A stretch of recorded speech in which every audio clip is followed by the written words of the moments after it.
This is Annuity News Now. Every year since Franklin Delano Roosevelt signed Social Security into law in 1935, it had taken in more money through payroll taxes than it paid out. That is, until last year. Social Security has now officially gone cash negative.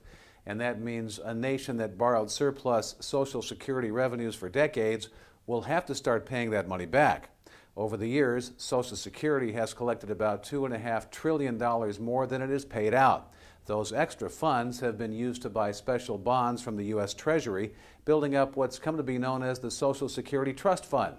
Sick and getting sicker, Social Security will run at a deficit this year and keep on running in the red until its trust funds are drained by about 2037.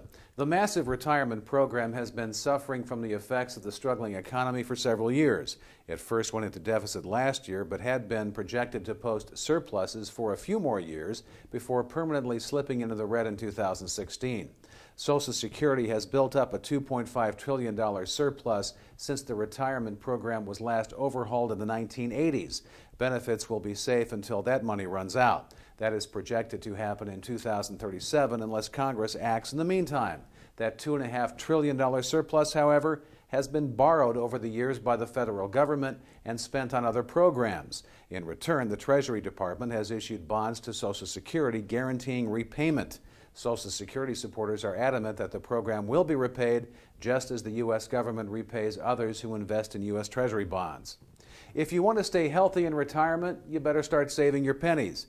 Even with Medicare coverage, new research finds that 65-year-olds who retire this year could need more than $100,000 to cover copays, premiums, and other non-reimbursed medical expenses through retirement. The costs are likely to be higher for women than men because women tend to live longer. That's according to the report from the Employee Benefit Research Institute. Of course, everybody has different health care needs, and no one really knows what their health will be like in retirement, so there are a lot of uncertainties. And although the researchers believe that the recently passed health care reform bill will reduce some costs for retirees, they say out-of-pocket expenses remain substantial. If you're comfortable with a 50% chance of having enough money saved for health care expenses, the report finds that a man retiring in 2011 at age 65 with average health care expenditures would need somewhere near $65,000 in savings. A woman in the same circumstances needs $93,000. But if you're the cautious type and would like to have a 90% chance of having enough money to cover your out-of-pocket expenses, the report suggests that men with average health care expenditures should have $124,000 set aside, while women need $152,000. For more, visit AnnuityNewsNow.com. I'm Scott Drake. Thanks for watching.